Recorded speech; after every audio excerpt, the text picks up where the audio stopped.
The massive alien ship hung in Earth's sky like a dark cloud. It cast shadows over New York City as millions of people looked up in fear and wonder. The ship was bigger than any building humans had ever made. Its black metal surface seemed to drink in the sunlight without reflecting any back. Inside the United Nations building, world leaders sat around a large table. Their faces were pale with worry. They had been called here for an emergency meeting. No one knew what to expect, but everyone feared the worst. The doors to the meeting room opened with a soft hiss. A tall figure walked in, moving with strange grace. It looked almost human, but not quite right. Its skin was like crystal, clear and shining. Its eyes were deep blue pools that seemed to hold ancient wisdom and cold judgment. This was Ambassador Zethkar of the Galactic Council. People of Earth, the alien spoke. Its voice came from a small device around its neck, translating alien thoughts into human words. I am here to deliver a message from the Galactic Council. We have watched your species for many years. We have seen your wars, your pollution, your endless hunger for more land and more power. The Secretary General of the United Nations, Maria Santos, stood up slowly. Her hands shook slightly as she spoke. Welcome to Earth, Ambassador. We are honored by your visit. We hope we can build friendship between our peoples. Zethkar made a sound that might have been laughter, but it held no warmth. Friendship? You misunderstand the purpose of my visit. I am not here to make friends. I am here to give you a choice. The alien pressed a button on its wrist device. The air above the table shimmered and changed. Suddenly, the room was filled with moving pictures made of light. The images showed space filled with thousands of alien ships. Each ship was massive, bristling with weapons that glowed with deadly energy. The Galactic Council has ruled this part of space for over 3,000 years, Zethkar continued. We have brought peace and order to 12 different species. We have stopped wars before they could start. We have prevented the development of weapons that could destroy entire worlds. President Chen of the Earth Coalition leaned forward. What does this have to do with us? We have never threatened anyone outside our own solar system. Have you not? The alien's eyes grew brighter. In the past 100 years, your species has gone from simple flying machines to rockets that can reach other planets. You have split the atom and learned to harness its power. You have created machines that can think faster than any living mind. Your growth is too fast, too dangerous. The images in the air changed. Now they showed Earth's space stations and moon bases. They showed the ships humans had sent to Mars and beyond. To human eyes, these looked like amazing achievements. But the way Zethkar showed them made them look threatening and aggressive. Your species shows all the signs of a dangerous expansion, the alien said. You fight among yourselves constantly. You consume resources without thought for the future. Left unchecked, you will spread across the galaxy like a disease, bringing chaos wherever you go. Dr. Sarah Chen, Earth's top scientist studying alien life, had been quiet until now. She stood up slowly, her mind racing. Something about the alien's words didn't feel right. How do you know so much about us? Have you been watching us without our knowledge? Zethkar turned its crystal gaze to her. Of course. The Council monitors all developing species. We have been studying you since you first left your planet's atmosphere. We know your capabilities better than you do. Then you know we are not a threat, Dr. Chen said firmly. Yes, we have conflicts, but we also have cooperation. We work together to solve problems. We help each other in times of crisis. We explore space to learn, not to conquer. Words, Zethkar dismissed with a wave of its hand. All young species say such things. The hegemony said the same thing 3,000 years ago, before they tried to conquer half the galaxy. The Zephyrians claimed they came in peace right before they turned 2 star systems into lifeless rocks. The alien walked closer to the table, its footsteps making no sound. The Galactic Council has made its decision. Humanity will submit to our authority. You will accept limits on your technology. You will allow Council inspectors to monitor all your activities in space. You will stop all research into advanced weapons. You will give up any dreams of expansion beyond your current territory. And if we refuse? President Martinez of the Americas asked quietly. The images above the table changed again. Now they showed planets turned to glass, their surfaces melted by unimaginable heat. They showed dead worlds floating in space, their atmospheres stripped away. They showed the remains of civilizations that had once reached for the stars, but now existed only as cosmic dust. These are the species that chose to resist the Council's wisdom, Zethkar said without emotion. They believed they were strong enough to stand against us. They were wrong. Their worlds are monuments to the price of defiance. The room fell silent. The weight of the threat pressed down on everyone present. Some of the world leaders looked ready to surrender immediately. Others clenched their fists in anger and frustration. You have 72 standard galactic hours to make your decision, the alien continued. That is approximately 3 of your Earth days. Use this time wisely. Consider what is more important, your pride or your survival. Dr. Chen watched the alien carefully. There was something in its manner that bothered her. It seemed too confident, too sure of itself. Like a bully who had never been challenged. What guarantee do we have that you will honor any agreement we make? The Council's word has been law for 3 millennia, Zethkar replied. We do not lie or break our promises. Submit to our authority and you will be protected. Your species will survive under our guidance. You will have peace, order, and stability. But not freedom, Dr. Chen said quietly. Freedom is chaos, the alien responded. Freedom leads to war, destruction, and death. The Council offers something far more valuable, eternal peace. With that, Zethkar turned and walked toward the door. It paused just before leaving and looked back at the assembled humans. Do not mistake our offer for weakness. We do not need your permission to do what must be done. We offer you a choice only because we prefer to avoid unnecessary destruction. But make no mistake, one way or another, humanity's dangerous expansion ends in 3 days. The alien left, and the room erupted in frightened voices. Some leaders demanded immediate surrender. Others called for resistance even if it meant certain death. Arguments broke out as fear and anger fought for control. But Dr. Chen sat quietly, her mind working furiously. Something about the alien's words and behavior had revealed more than it intended. The Council thought they knew everything about humanity, but they had made assumptions. They saw only what they expected to see. As the arguing continued around her, Dr. Chen quietly activated her personal communicator. She sent a coded message to a very special group of people around the world. The message was simple. The test has begun. Initiate Protocol 7. Within minutes, responses came back from hidden facilities around the globe. From underground bunkers in the Rocky Mountains to secret bases in the Australian outback. From laboratories buried beneath the ice of Antarctica to installations floating in the deepest parts of the ocean. The messages all said the same thing. Ready and waiting, Dr. Chen allowed herself a small smile. The Galactic Council thought they knew humanity's capabilities. They thought Earth was helpless and primitive. They were about to learn how wrong they were. Dr. Sarah Chen walked through the underground corridors of the Cheyenne Mountain facility. The walls were made of solid rock, carved out decades ago during the Cold War. But now they housed something far more important than old nuclear weapons. They housed humanity's greatest secret. Tell me again how this all started, said General Harrison, walking beside her. He was a tall man with gray hair and serious eyes. He had been keeping secrets for 30 years, and the weight of them showed on his face. It was 1987, Dr. Chen replied as they entered a large chamber. A farmer in Kansas saw lights in the sky. He thought it was just a meteor shower, but when he went to check his fields the next morning, he found a crater and something that shouldn't have existed on Earth. The chamber they entered was huge. In the center sat a spacecraft, but not one made by human hands. It was sleek and silver, about the size of a small airplane. Its metal surface had a strange quality, like it was alive and breathing. The farmer called the local sheriff. Dr. Chen continued.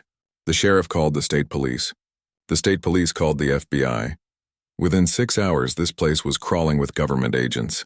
By sunset, the official story was that a military test plane had crashed. The farmer was paid a lot of money to keep quiet. General Harrison nodded. I was just a colonel then. Part of the team sent to investigate. When we opened that ship and found the pilot, everything changed. They walked closer to the spacecraft. Through a window in its side, they could see inside. The pilot's chair was built for something tall and thin, with long arms and fingers. On the walls were screens covered with symbols that looked like a mixture of mathematics and art. The pilot was already dead when we found him, Dr. Chen said, but the ship's computer was still working. It took us 5 years just to figure out how to access the information without destroying it. Another 10 years to understand what we were looking at. The computer screens around the chamber showed star maps, not just of Earth's local area but of the entire galaxy. Thousands of star systems were marked with different symbols. Some symbols meant inhabited. Others meant controlled by the Council. A few meant destroyed for resistance. This scout ship had been watching Earth for months, General Harrison explained. The pilot was preparing a report for something called the Galactic Council. The report said humans were developing too quickly and might become a threat in the future. Dr. Chen touched one of the screens. It showed Earth as it was in 1987. The Council's assessment was clear. Humanity was primitive but growing fast. They recommended continued monitoring with possible intervention in 50 to 100 years. The pilot died in the crash, so the report was never sent, she said. The Council probably thought the scout ship was lost in an accident. They didn't know we had found it. They moved to another section of the chamber where human scientists worked alongside reverse-engineered alien technology. The workers wore special suits to protect them from radiations that didn't exist on Earth. They were building things that looked like a mixture of human engineering and alien design. Once we understood what we were facing, the world's governments made a secret agreement, General Harrison said. Every major nation contributed scientists, money, and resources. We had to prepare for the day when the Council would come. Dr. Chen picked up a small device from one of the work tables. It looked like a normal tablet computer, but when she turned it on, the screen showed information in both human and alien languages. We didn't just study their technology. We improved it. Humans have something the Council species lost long ago, the ability to think in new ways. She showed him images on the tablet. Look at their ship design. It's efficient, but it follows the same patterns they've used for thousands of years. They think there's only one right way to build a spacecraft. We found 17 different ways to make their engines work better. General Harrison smiled grimly. The Council thinks they know everything about us because they've been watching our public activities. They see our space stations and think they're simple research facilities. They don't know about the shipyards we built inside hollowed-out asteroids. They walked to another chamber where a massive screen showed the solar system. Red dots marked the locations of human ships and bases. There were far more red dots than any alien observer would expect. How many ships do we have now? Dr. Chen asked. 237 combat vessels, the general replied. Each one built with hybrid human-alien technology. They're faster than anything in the Council fleet and equipped with weapons the aliens never imagined. Dr. Chen studied the display. Most of the ships were hidden in the asteroid belt between Mars and Jupiter. Others were stationed at the edge of the solar system, disguised as research probes. A few were in deep space, ready to carry out missions that would shock the galaxy. The Council's biggest mistake was giving us time, she said. They think 3 days is enough for us to panic and surrender. They don't realize we've been preparing for this moment for almost 40 years. A technician approached them. Dr. Chen, we're receiving transmissions from Council ships throughout the system. They're positioning themselves for what they think will be an easy victory. She looked at the tactical display. Alien ships were moving into formation around Earth and its orbital installations. Their positioning was textbook perfect according to standard galactic warfare doctrine. It was also exactly what human strategists had hoped they would do. They fight like they've always fought, Dr. Chen observed. In formations with predetermined tactics following rules that haven't changed in centuries. They've forgotten that war is about adaptation and surprise. General Harrison activated his communicator. All stations, this is Mountain Base. Begin Phase 2 preparations. Repeat, begin Phase 2 preparations. Across the solar system, hidden human bases came alive. Asteroid mining facilities revealed themselves to be weapons platforms. Research stations began charging energy weapons that could crack moons. Ships that had been drifting quietly in space for years suddenly powered up their engines. What about the people on Earth? Dr. Chen asked. Most of them don't know any of this exists. They think we're helpless. That's going to change soon, the general replied. When the shooting starts, everyone will know the truth. Humanity isn't the weak, primitive species the Council thinks we are. We're something they've never encountered before. Dr. Chen looked at the alien scout ship one more time. The pilot who had died in that crash probably thought he was just doing routine surveillance. He had no way of knowing that his death would give humanity the keys to the galaxy. The Council has ruled through fear for 3,000 years, she said. They've never faced an enemy that wasn't afraid of them. They've never fought a species that could match their technology. Most importantly, they've never encountered humans. She walked to a control panel and entered a series of commands. Across the chamber, displays lit up showing the locations of every Council ship in human space, their positions, their capabilities, their weaknesses. Everything was mapped and analyzed. Zethkar thinks he gave us an ultimatum, Dr. Chen said with a cold smile. He thinks he's dealing with a primitive species that will either surrender or be easily destroyed. He's about to learn that humans don't surrender, and we're much harder to destroy than he imagines. The countdown timer on the main screen showed less than 48 hours remaining until the Council's deadline. But humanity wasn't counting down to surrender. They were counting down to the moment when the galaxy would discover that Earth's children had grown up to be something magnificent and terrible. Send the signal to all units, Dr. Chen ordered. Tell them the Council has made their choice. Now it's time to show them ours. The deadline passed in silence. Ambassador Zethkar stood on the bridge of the Council flagship Divine Authority, watching Earth through the massive view screen. The blue and green planet looked peaceful and defenseless. No desperate transmissions begged for mercy. No surrender came from the primitive humans below. Have they responded to our ultimatum? Zethkar asked his aide, a nervous creature with purple skin and too many eyes. No, Ambassador. Earth has been completely silent since the deadline expired 6 minutes ago. Zethkar's crystal features hardened. Then they have chosen death over wisdom. Admiral Korath, begin the demonstration. Target their orbital installations first. Show them what happens to those who defy the Council. Admiral Korath was a veteran of a dozen campaigns against rebellious species. His thick armored hide bore scars from ancient battles. He had never lost a fight, and he expected this one to be his easiest victory yet. All ships commence attack on designated targets, the Admiral commanded. Follow standard engagement protocols. This should be over quickly. The Council fleet moved forward in perfect formation. 300 ships of various sizes, all equipped with weapons that could melt continents. They had destroyed civilizations before, and they would do it again. But something was wrong. Admiral, called the sensor operator, I'm detecting energy signatures from the asteroid belt. They don't match any known human technology. Impossible, Korath replied. Humans barely have fusion power. They cannot generate energy signatures we don't recognize. On Earth, Dr. Sarah Chen stood in the command center deep beneath Cheyenne Mountain. Around her, dozens of technicians monitored screens showing the positions of every ship in the solar system. The moment they had been preparing for during 40 years had finally arrived. All units, this is Mountain Base. She spoke into her headset. The Council fleet is beginning their attack. Execute Operation Thunderstrike. Repeat, execute Thunderstrike. Across the solar system, humanity's hidden fleet came alive. In the asteroid belt, what the Council had assumed were simple mining operations suddenly revealed their true nature. Massive structures that had been disguised as mining platforms unfolded into weapons arrays. Ships that had been hidden inside hollowed-out asteroids emerged into space, their hulls gleaming with advanced armor. Captain Maria Santos stood on the bridge of the Indomitable, humanity's most advanced warship. She had been waiting for this moment her entire career. Around her, the crew prepared for battle with grim determination. All stations report ready, her tactical officer announced. Then let's introduce ourselves to the galaxy, Captain Santos said. All ships, this is Indomitable. Engage at will. The first Council ship to die never knew what hit it. The Righteous Fury, a Council destroyer that had been targeting Earth space stations, suddenly found itself under attack from 3 directions at once. Human ships appeared out of nowhere, moving faster than anything in the Council database. Their weapons were different too. Not the standard energy beams the Council expected, but something new and terrible. What are those weapons? Admiral Korath demanded as he watched his destroyer's shields fail in seconds.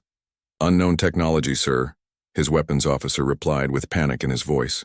They're using some kind of focused gravity fields. Our shields weren't designed to stop anything like this. The Righteous Fury broke apart as human gravity weapons tore it into pieces. Its crew of 200 died without ever understanding what had killed them. But that was just the beginning. Human ships swarmed the Council fleet like angry hornets. Their tactics were unlike anything the galaxy had seen in thousands of years. Instead of the orderly formation fighting the Council expected, humans attacked in small groups that struck fast and then disappeared. They're using suicide attacks, Admiral Korath shouted as he watched a human ship ram itself into one of his cruisers. Both ships exploded in a ball of fire, but the human ship had taken out a vessel 10 times its size. No, corrected his tactical analyst. They're using their ships as weapons. The crew escaped in pods before impact. It's a deliberate tactic. Ambassador Zethkar couldn't believe what he was seeing. This is impossible. Our intelligence report said humans were barely capable of interplanetary travel. How do they have ships that can match our technology? On the Indomitable, Captain Santos coordinated the battle with cold efficiency. Target their command ships first, she ordered. Take out their ability to coordinate their response. Human ships move through the Council formation like sharks among fish. They used the aliens' own formation against them, striking the ships in the center while the ones on the outside couldn't fire without hitting their own vessels. The Council had one other disadvantage they didn't realize.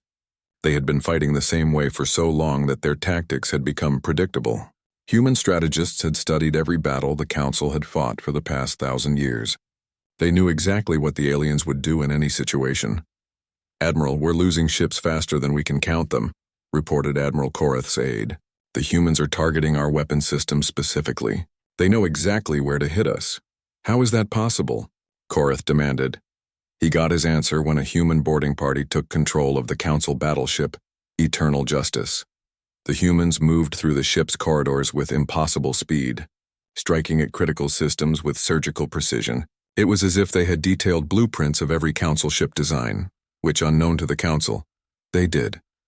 "Sir, the boarding party has reached the bridge," the ship's captain reported. "They're demanding our surrender." Admiral Korath was speechless. In 3,000 years, no Council ship had ever been boarded and captured. The very idea was unthinkable. Dr. Chen watched the battle from her command center with satisfaction. Everything was going according to plan. The Council fleet was being systematically dismantled by ships they had never seen coming, using tactics they couldn't counter. "Ma'am, Council reinforcements are moving in from the outer system," reported her tactical officer. "Expected," Dr. Chen replied calmly. "Phase 2 of the operation is already in motion." At the edge of the solar system, more human ships appeared. These were the deep space vessels that had been hiding in the dark between stars. They moved to intercept the Council reinforcements, and their first attack revealed another human innovation. The Council ships suddenly found themselves unable to move. Their engines still worked, but space itself seemed to resist their motion. Human scientists had weaponized gravity, creating fields that could trap entire fleets. "Admiral," called the communications officer on the Divine Authority, "we're receiving a transmission from the human fleet." Captain Santos appeared on the Council ship's main screen. Her uniform was crisp, her expression determined. She looked nothing like the primitive savage the Council had expected. "Council ships," she said clearly. "This is Captain Maria Santos of the Earth Defense Force. You came here expecting to find a helpless world. Instead, you found an enemy that has been preparing for this day for 40 years. Your invasion has failed. Your fleet is defeated. I am prepared to accept your surrender." Admiral Korath sputtered with rage. "Surrender? You dare demand our surrender? We are the Galactic Council. We have ruled this galaxy for 3 millennia. And now you've met humanity," Captain Santos replied coldly. "We don't care how long you've been in charge. We care about protecting our home and our future. You threatened both. This is the result." Ambassador Zethkar pushed Admiral Korath aside and stepped in front of the screen. "This is impossible. You cannot have developed such technology so quickly. Our scouts have been monitoring your progress for decades." Dr. Chen's voice came over the communication channel. "Your scouts told you what we wanted them to see? While you were watching our public space program, we were building a fleet in secret. While you were counting our primitive weapons, we were perfecting technology your people forgot how to create." The truth hit Zethkar like a physical blow. Humanity hadn't just been preparing for this confrontation. They had been planning it. Everything the Council thought they knew about human capabilities was wrong. "You have one chance," Captain Santos continued. "Order your remaining ships to surrender, and we'll allow you to return to Council space with news of what happened here. Refuse, and we'll finish what you started." Around the Council flagship, human ships waited in perfect attack formation. They had proved they could destroy the alien fleet whenever they chose. The question now was whether the Council would be wise enough to accept defeat. The Council chambers on the planet Hegemon Prime had not seen such chaos in 3,000 years. Representatives from 12 different species shouted at each other in a dozen different languages. The translation system struggled to keep up with the flood of angry, frightened voices. At the center of the storm sat High Counselor Vexthala, the oldest being in the galaxy. She had ruled the council since before most species had learned to walk upright. Her ancient eyes had seen the rise and fall of civilizations, but they had never seen anything like this. Silence, she commanded, her voice cutting through the noise like a blade. The chamber fell quiet immediately. Admiral Korath, report. Admiral Korath stood at the center of the chamber, his usually proud form now bent with shame and disbelief. His armor was scorched from battle, his face pale with shock. High Counselor, the human system is lost. Our fleet has been destroyed or captured. I barely escaped with 12 ships out of 300. Counselor Zektar of the hegemony rose from his seat. This is impossible. Humans are a primitive species. They have barely left their own planet. How could they defeat our finest fleet? They were never primitive, Admiral Korath replied quietly. They've been playing a game we didn't even know existed. Every piece of intelligence we had about their capabilities was false. They wanted us to underestimate them. High Counselor Vexathala leaned forward. Her voice was deadly calm. Explain. Their ships use technology I've never seen before, the Admiral continued. Weapons that bend space and time. Armor that seems to repair itself. Most importantly, they fight like no one in the galaxy has fought for millennia. They use chaos as a weapon. Counselor Meldara of the Crystal Federation stood up. You're saying they defeated our fleet through random tactics? Impossible. Chaos cannot overcome order and discipline. It can when chaos is planned, Ambassador Zethkar said as he entered the chamber. He looked even worse than the Admiral, his crystal form cracked and dim. I spoke with their leaders. They knew exactly what we would do in every situation. They had studied our tactics, our ship designs, our weapons. They knew us better than we knew ourselves. The chamber erupted in angry voices again. This time, High Counselor Vexthala let them argue. She needed time to think about what she was hearing. In 3,000 years of rule, the Council had never faced military defeat. They had crushed dozens of species that had tried to resist their authority. How could primitive humans succeed where advanced civilizations had failed? Show us, she commanded finally. The chamber's central display activated, showing recordings from the battle. Council representatives watched in horrified silence as their mighty fleet was torn apart by human ships that moved like nothing they had ever seen. Look at their attack patterns. Admiral Korath pointed to the display. They don't follow any known tactical doctrine. They attack from impossible angles, sacrifice individual ships to destroy larger targets, and coordinate their movements like a living organism. Counselor Yithmore of the Voidwalkers studied the recordings with growing fear. These aren't the actions of a primitive species. This level of tactical sophistication requires centuries of military development. Or natural talent, Zethkar said grimly. I think we made a fundamental error about humanity. We assumed they were like us, logical, predictable, bound by tradition. Instead, they're something we haven't encountered in thousands of years, a species that thinks in completely new ways. High Counselor Vexathala felt something she hadn't experienced in centuries. Doubt. What are their demands? They want a seat at the council table, Zethkar replied. Not as subjects, but as equals. They demand the right to explore space freely, to develop their technology without restrictions, and to defend themselves against any threats. Unacceptable, Counselor Zektar snarled. We cannot allow a single primitive species to dictate terms to the entire galaxy. Our authority comes from our power. If we appear weak, other species will rebel. Other species are already rebelling, Admiral Korath said quietly. We've received reports from across council space. The news of our defeat has spread. Colonies that have been obedient for centuries are demanding independence. Species that we thought were completely controlled are asking questions about council authority. The worst news came from Counselor Pexran of the Star Shepherds. The Andromedans have declared their independence. They're demanding that all council forces leave their territory immediately.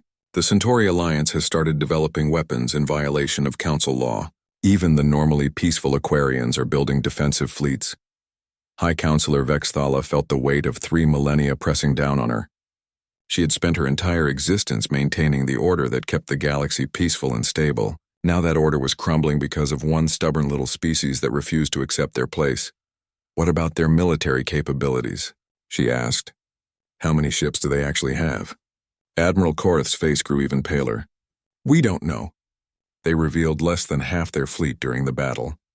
Our long-range sensors detected construction facilities throughout their system that we never knew existed. They may have hundreds more ships or thousands. Where did they get the technology? Demanded Counselor Meldara. They couldn't have developed it independently in such a short time. Zethkar's crystal form dimmed further. I believe they captured one of our scout ships decades ago. They reverse-engineered our technology and then improved it. While we've been using the same designs for centuries, they've been innovating. The word innovating hung in the air like a curse. Innovation was something the Council had deliberately discouraged throughout the galaxy. Innovation led to instability, conflict, and chaos.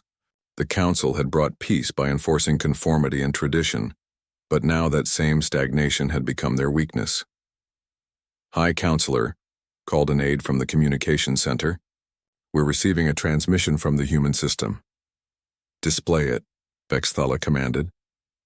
Dr. Sarah Chen appeared on the chamber's main screen.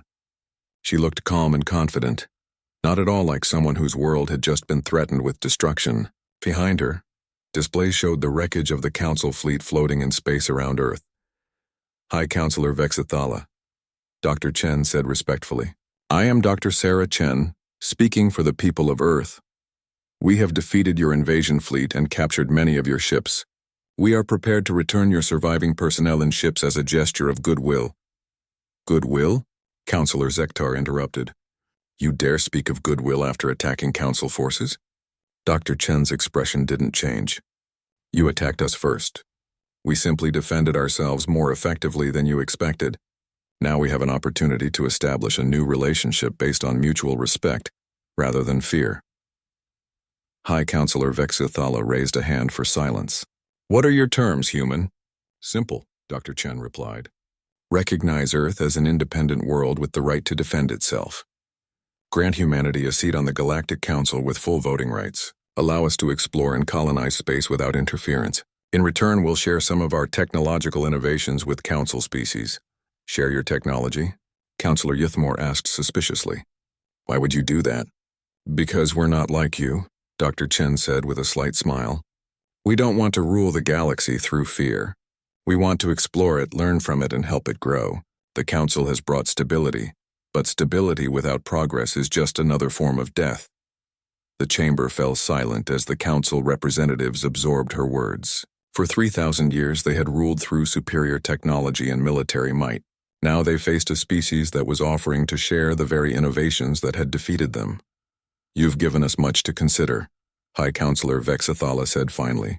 We will discuss your proposal and respond within one standard galactic day. After the transmission ended, the chamber erupted in debates that would continue for hours. But Vexthala already knew what the Council's answer would be.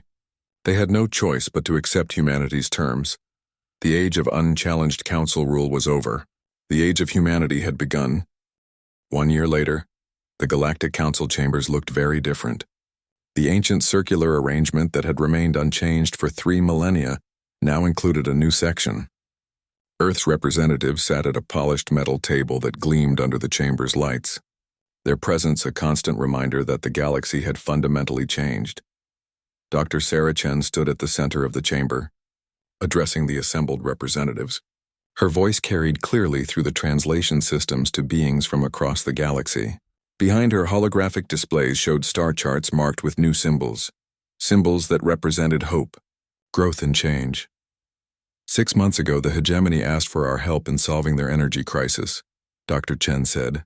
Today, I'm pleased to report that our joint research team has developed a new fusion reactor design that is 40% more efficient than previous models. The first prototype will be installed on Hegemony Prime next month. Counselor Zektar of the Hegemony nodded gratefully. His once proud species had been struggling with declining resources for decades, but they had been too proud to admit their problems. Working with humans had given them solutions they could never have found alone. The Crystal Federation has also requested assistance with their agricultural challenges, Dr. Chen continued. Human botanists working with Federation scientists have developed crop strains that can grow in low-light conditions. This should end the food shortages on 17 Federation worlds. High Counselor Vexthala watched the proceedings with mixed feelings. Part of her missed the old days when the Council's word was absolute law, but even she had to admit that the galaxy was more prosperous now than it had been in centuries. Dr. Chen, called Counselor Meldara of the Crystal Federation, We have received requests from non-council species asking to join these research projects. How should we respond? This was the question that had been troubling the council for months. For 3,000 years, they had maintained strict control over which species could access advanced technology. Now, with humans freely sharing their innovations, that control was breaking down. We should welcome them, Dr. Chen replied without hesitation. Knowledge grows when it's shared, not when it's hoarded. The more minds we have working on problems, the faster we'll solve them. Counselor Yithmore of the Voidwalkers shifted uncomfortably. That policy could lead to chaos. If every species has access to advanced technology, some will use it for war. Some might, Dr. Chen agreed. But most will use it to improve their lives. We can't prevent all conflict by keeping everyone weak. True peace comes from prosperity and cooperation, not from fear and oppression. Ambassador Zethkar, who now served as the Council's liaison to Earth, spoke up. The humans have proven their point. In the past year, we've had fewer conflicts between member species than in any decade of the past century. When people are busy building better lives, they have less time for fighting. The proof was everywhere. The Andromedans, who had declared independence after Earth's victory, had become valuable trading partners with several Council species. The Centauri Alliance had developed new medical technologies that were saving lives across the galaxy. Even the peaceful Aquarians had surprised everyone by inventing a new form of faster-than-light travel. There is another matter we must discuss, High Counselor Vexithala said. The exploration of the Outer Rim territories. This was humanity's most ambitious project yet. For thousands of years, the Council had forbidden exploration beyond the known galactic territories. The Outer Rim was considered too dangerous, too unpredictable. Better to maintain control over familiar space than risk encountering unknown threats. But humans didn't think that way. Captain Maria Santos, now promoted to Admiral, appeared on the Chamber's communication screen. She was broadcasting from the bridge of the Pioneer, humanity's newest exploration vessel. Behind her, the viewscreen showed stars that no Council species had ever seen. Council members, Admiral Santos said, I'm reporting from the Kepler sector, approximately 50,000 light-years from Council space. We've discovered 17 new star systems, including 3 with planets that could support life. The chamber filled with excited murmurs. New worlds meant new resources, new trading opportunities, new possibilities for growth. More importantly, Admiral Santos continued, we've made contact with 2 previously unknown species. The Luminari are a peaceful people who communicate through patterns of light. The Stone Shapers are living rock creatures who can literally reshape planets. Both species are interested in joining our exploration efforts. Counselor Pexran of the Star Shepherds leaned forward. Are they technologically advanced? Could they pose a threat? The Luminari are more advanced than us in some areas, less in others, Admiral Santos replied. The Stone Shapers are incredibly powerful but have no interest in conflict. They're too busy creating art on a planetary scale. I've transmitted our cultural exchange protocols to both species. Initial contact has been very positive. Dr. Chen smiled at the Admiral's report. This was what humanity had always dreamed of. Not conquest or domination, but discovery and friendship with the infinite diversity of the galaxy. Dr. Chen, High Counselor Vexthala said, some council members are concerned about the rapid pace of these changes. They fear we're moving too fast, taking too many risks. Change is always risky, Dr. Chen replied. But so is staying the same. The council brought peace to the galaxy by imposing order, and that was a good thing. But order without growth becomes stagnation. Stagnation becomes weakness. And weakness, as you learned, makes you vulnerable to those who never stopped growing. The truth of her words was undeniable. The Council's military defeat had come not because humans were naturally superior, but because they had never stopped innovating while the Council had become comfortable with the status quo. What about our authority? Asked Counselor Zektar. If every species can explore freely and develop their own technology, what role does the Council serve? A better role, Dr. Chen answered. Instead of ruling through fear, you can lead through wisdom. Instead of preventing change, you can guide it. Instead of controlling knowledge, you can help spread it.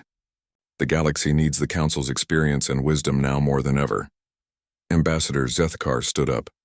Over the past year, he had changed more than anyone. The arrogant crystal being who had delivered Earth's ultimatum was gone, replaced by someone who had learned to see beyond his own assumptions. Dr. Chen is right, he said. I spent centuries believing that order required control, that peace required submission. But humans have shown us a different way. They've created more genuine peace in 1 year than we managed in centuries of enforcement. The Chamber's communication system chimed with an incoming transmission. High Counselor Vexthala authorized the connection, and suddenly the chamber was filled with voices from across the galaxy. Representatives from dozens of species, both council members and independents, appeared on screens around the chamber. They had all gathered to witness this historic moment. "We, the free species of the galaxy," announced the Andromedan speaker, "formally request the establishment of a new galactic alliance. An alliance based on cooperation rather than domination, on shared knowledge rather than hoarded secrets, on exploration rather than stagnation." Other voices joined in, speaking in languages that had been silenced for millennia.